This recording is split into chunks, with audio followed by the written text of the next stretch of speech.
शौहर अगर नामर्द हो तो बीवी क्या करे? सही हदीस से समझे।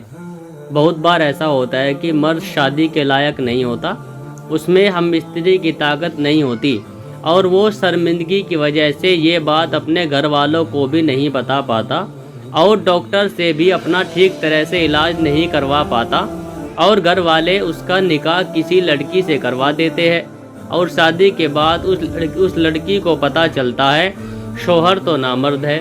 तो अब ऐसे में उस लड़की को क्या करना चाहिए?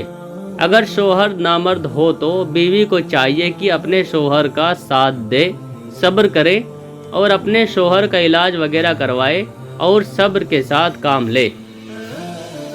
अब अगर ये सब कुछ करने के बाद भी और सब्र भी बहुत कर लिया और इलाज भी करवा लिया, लेकिन सब कुछ पहले जैसा ही रहा, कुछ भी ठीक नहीं हुआ और अब औरत को ऐसा लगने लगा कि अगर उसका शौहर ठीक नहीं हुआ तो वो अब गुनाह कर सकती है, मसलन किसी और मर्द की तरफ उसका झुकाव हो सकता है।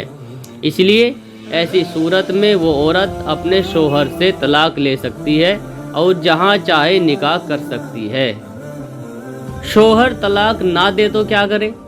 अगर शौहर तलाक देने से मना कर देता है तो वो औरत किसी काजी के पास जाकर खुला की इजाज़त ले सकती है, जिससे वो काजी खुला की इजाज़त देकर तलाक का फरमान जारी कर सकता है। हदीस शरीफ में आता है कि एक बार एक औरत हुजूर सल्लल्लाहु अलैहि वसल्लम की बारगाह में आकर बहुत ही शराफाना अंदाज में कहती है कि ए अल्लाह के नबी, मैं मेरे शौहर से खुश नहीं हूँ। उसका कहना था कि मेरा शौहर नामर्द है और मैंने कई मर्तबा उसे तलाक देने को कहा, लेकिन वो तलाक देने से मना करता है। उसके बाद हुजूर ने उस शख्स को अपने पास बुलवाया और उससे फरमाया कि ऐ शख्स, तुम अपनी बीवी को तलाक दे दो। तो इस हदीस से हमें ये मालूम होता है कि अगर बीवी को शादी के बाद ये पता चलता है कि उसका शौहर हम बिस्तरी की ताकत नहीं रखता तो वो औरत उससे तलाक ले सकती है। हज़रत उमर के ज़माने में इसी तरह का एक वाक़या पेश आया। रिवायत, हज़रत उमर के ज़माने में एक शख्स इब्ने मुजिर नाम का था।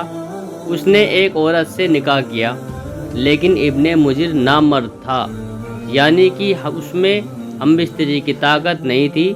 जब यह मामला हज़रत उमर के पास पहुंचा तो हज़रत उमर ने इब्ने मुजिर से पूछा, क्या तुम्हारी बीवी इस बात से वाकिफ़ है? तो उन्होंने जवाब दिया कि नहीं, उसे इसका इल्म नहीं है। फिर हज़रत उमर ने उनसे कहा कि अपनी बीवी को सच सच बता दो और उसे इख्तियार दे दो। इसके बाद हज़रत उमर ने 1 साल तक इस मामले को रोके रखा। फिर आपने 1 साल के बाद देखा कि इब्ने मुजिर वैसा ही है जैसे पहला था, तो फिर आपने तलाक का फरमान जारी कर दिया। नोट, याद रहे, नामर्दानगी का मतलब यह नहीं होता कि बच्चे नहीं हो रहे। बच्चे होना या नहीं होना ये एक अलग मसला है। जो मर्द बच्चे पैदा नहीं कर सकते या जिनके बच्चे नहीं हो रहे हैं, उन मर्दों के अंदर भी शहवत होती है। वो अपनी बीवी को शारीरिक खुशी पूरी तरह से दे सकते हैं।